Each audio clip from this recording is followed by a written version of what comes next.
What's up? Welcome back to my channel. My name is Caela, and today we're going to be talking about how to choose the right hearing aid for you. So I am a hearing aid user since I was 10 and I'm 23, so 13 years. And before that, so here's what they look like. This is my second pair. My first one they were the Oticon Safari. I don't even know if they make them anymore. And I think these are just Oticon, but not Safari. Safari was like more the children's one. So I'm not sure what kind of hearing aids they make for children anymore. But before that I wore an FM system. So I'm kind of well versed on how to choose hearing aids or hearing devices that will help you if you have hearing loss. So first and foremost, get diagnosed with a hearing issue. If you have hearing loss, or a lot of people say they think they're deaf or hard of hearing, and in reality they just have a lot of wax in their ear, which has happened. I'm actually naturally very waxy. That's what my ENT said, and so coupled with my hearing loss, just gets a little crazy. So first get diagnosed and then see what their recommendation is.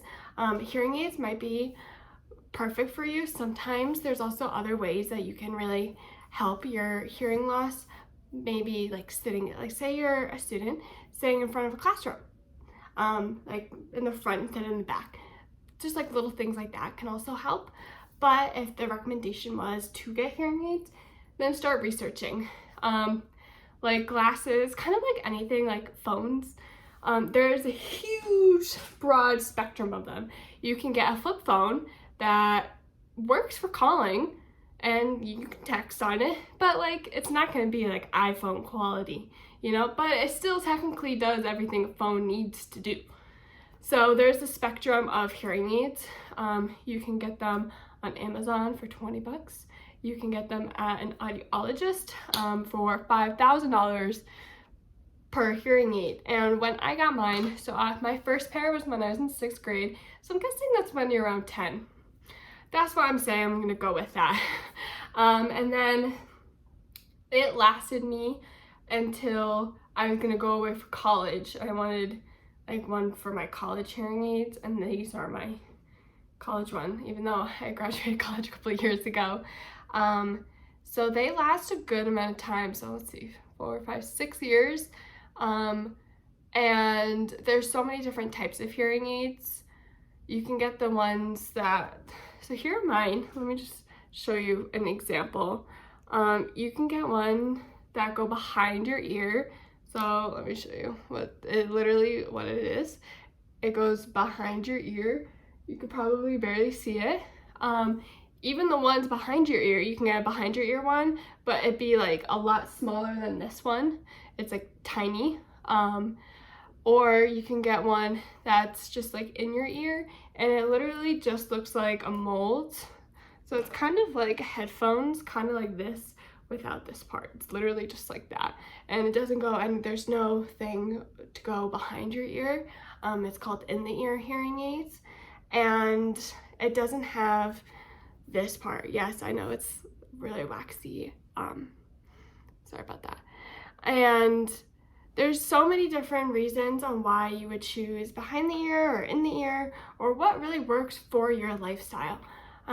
Personally for me, behind the ear made sure like my hearing aids weren't, if I went like this, they weren't gonna go anywhere. I played sports, I was athletic, I was kind of just busy. I needed to take them in and out all the time.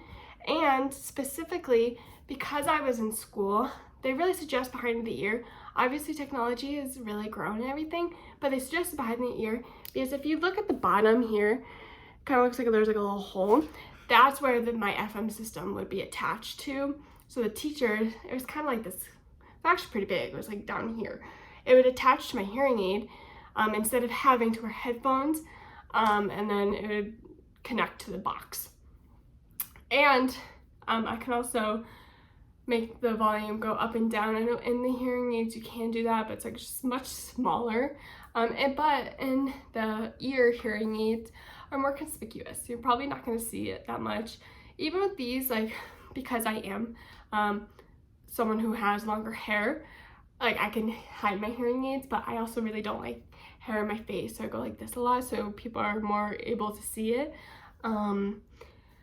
which is sometimes a struggle. But with both in the ear and behind the ear hearing aids, as someone who has piercings, certain piercings cannot have, like, I can't have this one, I don't have it, I can't have like certain ones that go around where your mold will be, so you kind of have to be careful about that. So there's so many different types of hearing aids, and you really just should like figure out like what your lifestyle is going to be or what it is.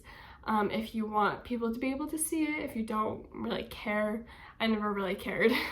And just kind of like, do you want to have colors? Do you not want to have colors? Which ones are Bluetooth compatible to the TV? Which ones are not? So yeah, I hope this helped, and see you guys next time.